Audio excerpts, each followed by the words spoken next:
Bonjour à tous et bienvenue sur Crypto Flash, la chaîne de l'actualité crypto. Plein de choses aujourd'hui. Un airdrop monstre vient d'avoir lieu. Je vais aussi vous parler de Sui et du nouveau projet des créateurs de Sui. On va parler de Trump aussi, Donald Trump et de son projet avec la whitelist qui est lancée. Je vais vous parler aussi de Memecoin et de plein de choses. Tous les jours le meilleur de l'actualité crypto. N'hésitez pas à vous abonner, activer la cloche pour ne rien rater. Alors au niveau du cours des crypto-monnaies BTC, 62 700 $, moins quasiment 2%, Ethereum, moins 2% aussi quasiment, 1,89%. Regardez, il y a quelques crypto-monnaies qui sont en hausse, dont Sui. Je vais vous en parler dans un instant, mais avant, parlons de Eigenlayer. C'est bon, le token est transférable, c'est-à-dire que les personnes, depuis ce matin, peuvent vendre le token Eigen. Et c'est conforme aux attentes au niveau du prix, autour de 4 $. Donc c'est ce qui était sur les marchés de pré-vente, on va dire les pré-market.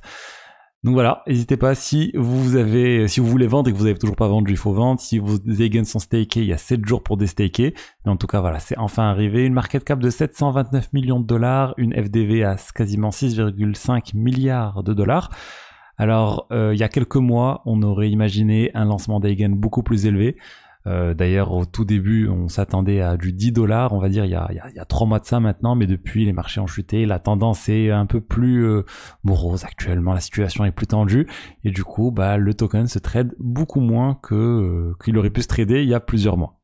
En tout cas, voilà, il y a toujours la possibilité de staker si vous voulez pour le long terme, mais voilà, vous connaissez ma position sur les airdrops, je vous l'ai suffisamment partagé.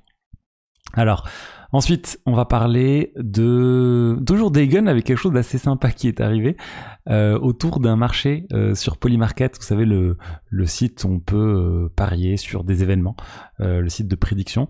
En fait, il y avait un marché sur est-ce que l'airdrop d'Eigen va avoir lieu avant le 30 septembre minuit. Et en fait, ça a commencé à bouger dans tous les sens. Pourquoi ? Parce que au départ, on a dit que ça allait être prêt pour le 30 septembre. Ensuite, ils ont dit non, mais finalement, ça va se faire une minute après le 30 septembre. Et finalement, Eigen, ils ont lancé le truc quelques minutes auparavant. Bref, ça a fluctué. Des gens ont perdu et gagné beaucoup d'argent à cause de ça, ou grâce à ça. Ensuite, Sui. Vous connaissez Sui. Les développeurs qui sont derrière Sui, c'est la société Mysten Labs.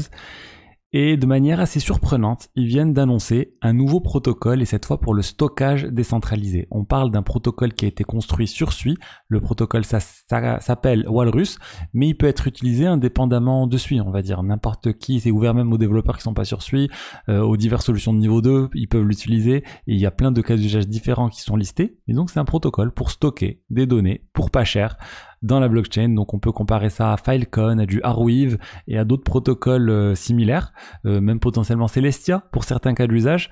Ils ont listé, regardez, je vous montre quand même là où ça peut être utilisé. Ils ont dit pour les solutions de niveau 2, pour le stockage long terme de données, pour tout ce qui est lié à l'intelligence artificielle, pour l'aspect traitement des données liées à l'IA. Bref, ils ont essayé de balayer le plus de cas d'usage possible, mais là où une application a besoin de stocker des données, Walrus pourra être utilisé. Et c'est perçu par le marché comme plutôt une bonne nouvelle. Regardez, Sui fait plus 4% suite à cette information. On n'a pas d'informations sur le fait qu'il y aura un airdrop ou pas aux détenteurs de Sui, mais on se doute. Mais moi, ça m'inquiète un peu. Quand je vois ça, je me dis, Mysten Labs, ils sont pas concentrés sur le développement de Sui. Ils sont en train d'aller chercher d'autres opportunités. Et là, Walrus, ils ont dû considérer que c'est une autre opportunité. Il fallait dépenser des ressources pour le développement de ce nouveau protocole qui aurait pu être dépensé pour déployer ou développer d'autres choses sur Sui. Et donc attention à ce qu'on soit pas en train de voir une société qui est en train de s'éparpiller, à lancer plein de projets en parallèle au lieu de se concentrer sur le projet phare, sur le projet Sui. Du coup, moi je vois plus ça comme une mauvaise nouvelle, on va dire, sur le long terme, si Mysten Labs n'est pas concentré sur Sui. Ensuite, on va parler de Donald Trump et du projet qui soutient World Liberty Financial, WLFI. Ils vont lancer une vente, je vous l'avais dit, et là ils viennent de lancer la whitelist, tout simplement, le fait de pouvoir être mis sur une liste blanche pour être autorisé à acheter le token. Donc il faudra faire un KYC. C'est pas ouvert aux Américains, uniquement ceux qui sont des investisseurs accredited investors, donc c'est un statut particulier très compliqué à obtenir. Mais en dehors des États-Unis, c'est ouvert à tous. Et regardez, il suffit de cliquer sur "Je vis en dehors des États-Unis", réaliser le KYC pour, j'imagine, avoir la whitelist. Je n'ai pas participé à cette whitelist.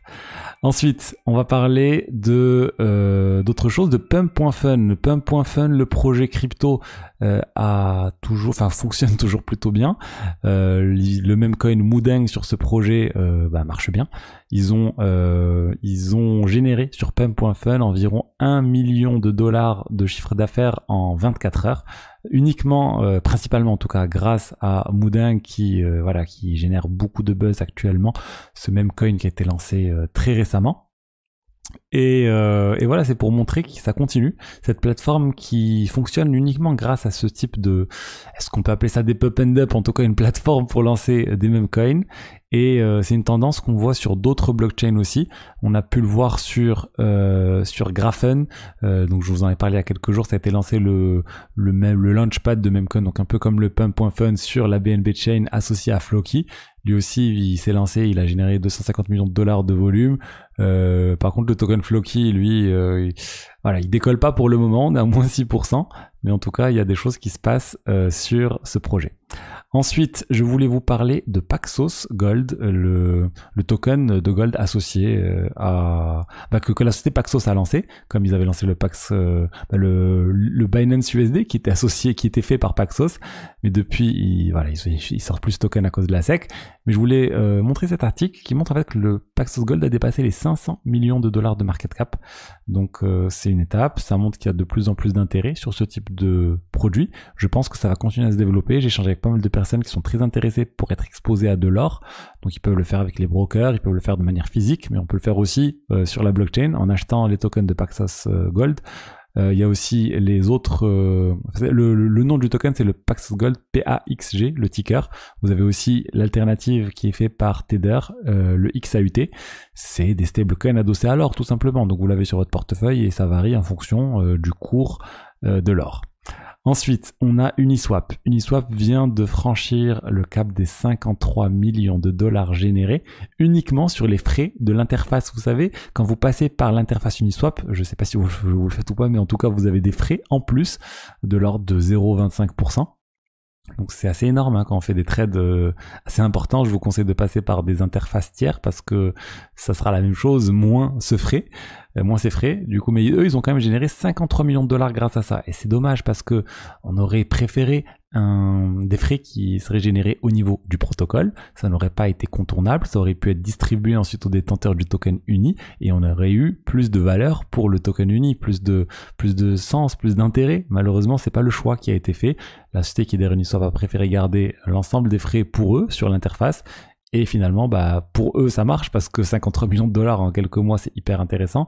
Mais vraiment dommage pour le protocole. Alors certains disent que c'est à cause de la SEC, ils n'ont pas fait ça à cause du fait que ils pourraient être attaqués par la SEC, mais de toute façon, ils ont été attaqués par la SEC. Donc bon, à ce stade, ils auraient juste dû, je pense, activer pour le protocole. Voilà ce que je voulais vous dire aujourd'hui sur les diverses actualités crypto. J'espère que le contenu vous a plu. Si c'est le cas, n'hésitez pas à liker, à commenter, à vous abonner. Je vous dis à demain pour la suite. Allez, au revoir, ciao, ciao.